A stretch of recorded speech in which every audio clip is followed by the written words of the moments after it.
ज्यामिति के बारे में जो नया चैप्टर है, नया अध्याय हम लोग पढ़ने जा रहे हैं निर्देशांक ज्यामिति। इसको अच्छी तरह समझेंगे। निर्देशांक ज्यामिति के बारे में कुछ बेसिक चीजों को समझ लेते हैं। इसमें जो है कार्तिक जो तल होता है, जो प्लेन होता है, उसको चार भागों में बांटा गया है। ध्यान दीजिए, चार भागों में बांटा गया है। इस लाइन को एक्स अक्ष कहते हैं। क्या कहते हैं? एक्स अक्ष कहते हैं। और इसको माइनस एक्स, इसको मूल बिंदु कहते हैं। क्या कहते हैं? मूल बिंदु। ये वाई एक्सिस है और ये माइनस वाई एक्सिस है, ये उसको मूल बिंदु कहते हैं। सारी दूरियां यहां से नापी जाती हैं। यहां से एक्स अक्ष पर नापी जाएंगी तो प्लस, और यहां से माइनस नापी जाएंगी तो माइनस एक्स। यहाँ पर वाई अक्ष पर नापी जाएंगी तो प्लस, और यहाँ पर वाई दिशा में चली गई दूरियां को माइनस। ये पूरे तल को चार भागों में बांटा गया है।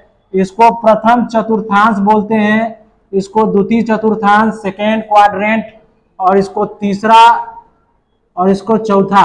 यानी चार चतुर्थांश, चार क्वाड्रेंट में इस तल को बांट दिया गया है। मूल बिंदु इसको कहते हैं। आपको अभी मैं बता चुका हूं कि यहां से दूरी नापेंगे तो प्लस, और यहां से दूरी नापेंगे तो माइनस, यहां से दूरी नापेंगे तो प्लस, यहां से दूरी नापेंगे तो माइनस। अब हमको ध्यान देना है कि इसकी कुछ चिन्ह परिपाटियां हैं। जो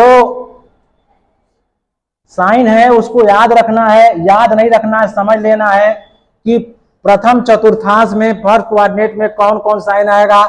प्रथम कोऑर्डिनेट में देखेंगे कि यहां से ये प्लस है।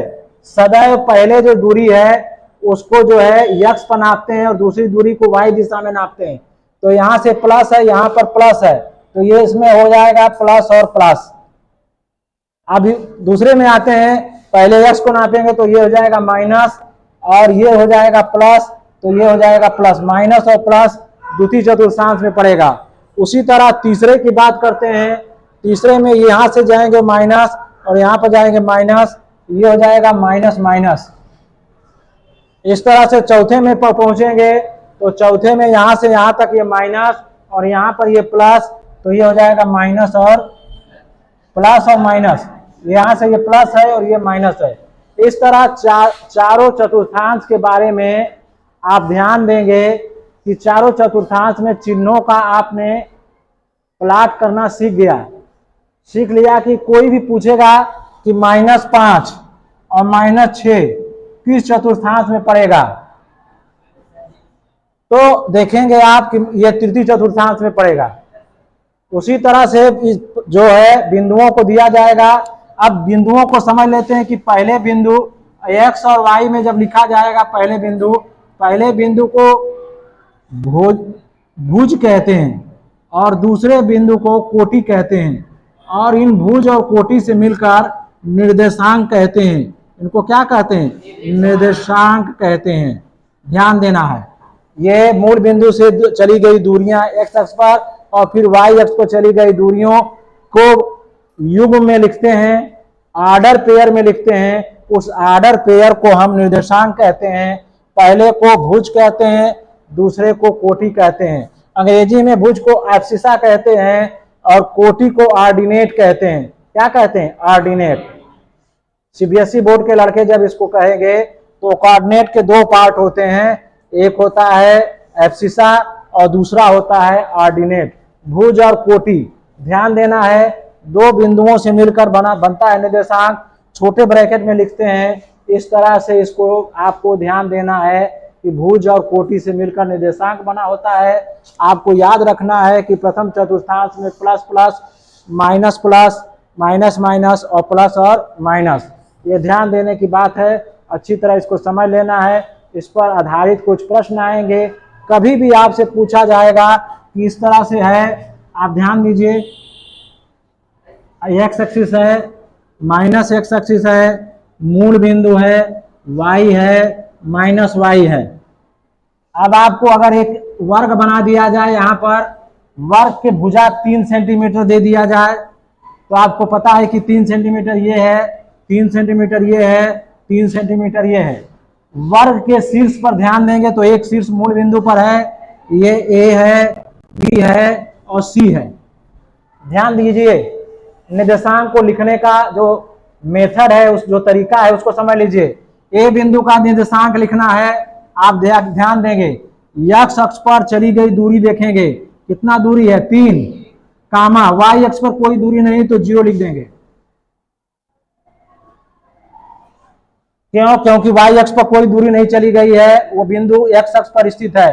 तो इससे पता चलता है कि x अक्ष पर अगर कोई बिंदु स्थित है तो उसका y वाला 0 रहेगा, और इसके उल्टा y अक्ष पर कोई बिंदु स्थित है तो उसका x वाला 0 होगा। क्या होगा? x वाला 0 होगा। ध्यान देने की बात है। अब इस पर चलते हैं। इस बिंदु का निर्देशांक निकला है तो देखेंगे कि मूल बिंदु से कहां तक दूरी चली गई है। ये चला गया x अक्ष पर 3, y अक्ष पर 3 चला गया। इसका मतलब इसका निर्देशांक 3 और 3 हो जाएगा।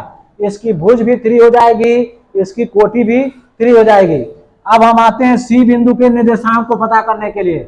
x अक्ष पर चली गई दूरी पता करते हैं तो सी बिंदु x अक्ष पर कोई दूरी नहीं चला है इसलिए 0 लिखेंगे, और y अक्ष पर चली गई दूरी 3 है तो 0 3 हो गया। इस तरह से किसी भी बिंदु का निर्देशांक पता करने के लिए क्या करना है, आपको मूल बिंदु पर खड़ा हो जाना है। मूल बिंदु से चली गई दूरी x दिशा में, फिर y दिशा में चली गई दूरी का आकलन करेंगे।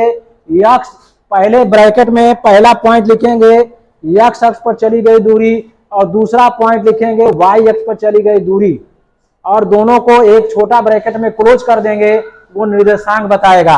अगला हम समझते हैं कि अगर आपको x अक्ष और y अक्ष पर एक आयत दिया गया है जिसकी लंबाई 4 है और चौड़ाई 2 है,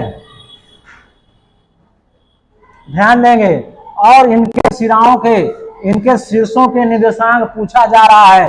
ये है O, A है B, B C। ध्यान दीजिए, ये अब इसका निर्देशांक O का निर्देशांक 0 0 हो जाएगा, क्योंकि मूल बिंदु का निर्देशांक, इसमें भी वही बात हो जाएगी कि इसका निर्देशांक 0 0। मूल बिंदु का निर्देशांक जब भी मूल बिंदु नाम लिया जाएगा तो वो 0 0 कहलाएगा। अब एक ही निर्देशांक है, ए पर x अक्ष से दूरी चला गया, x अक्ष दिशा में कितना दूरी है 4, और y अक्ष में चली गई दूरी 0 है, क्योंकि ये x अक्ष पर स्थित है। तो अब आप ध्यान दीजिए कि x अक्ष पर कोई भी बिंदु स्थित है, इसका मतलब उसका दूसरा जो है यानी y वाला जो है निर्देशांक जो है 0 हो जाएगा। इस पर चलते हैं b पर। b का निर्देशांक दिखना है तो x अक्ष से चली गई दूरी b है 4, और y अक्ष में दूरी गई 2, तो ये हो गया 4 और 2। क्लियर? अब इस पर चलते हैं C पर। C y अक्ष पर स्थित है तो जाहिर सी बात है कि पहला 0 हो जाएगा, और ये 2 है तो 0 और 2। इस तरह इसके चारों शीर्षों के निर्देशांक आप आसानी से निकाल सकते हैं। तो हम अभी तक हम ये सीखे हैं कि जब भी कार्तिक तल में निर्देशांक ज्यामिति में किसी भी आकृति के शीर्षों का निर्देशांक पता करना है तो वो निर्देशांक पता करने के लिए मूल बिंदु पर खड़ा हो जाएंगे, पता लगाएंगे कि वो बिंदु x अक्ष पर कितना दूरी पर है और y अक्ष की दिशा में चली गई दूरी कितना है, और दोनों को एक छोटा ब्रैकेट में क्लोज कर देंगे।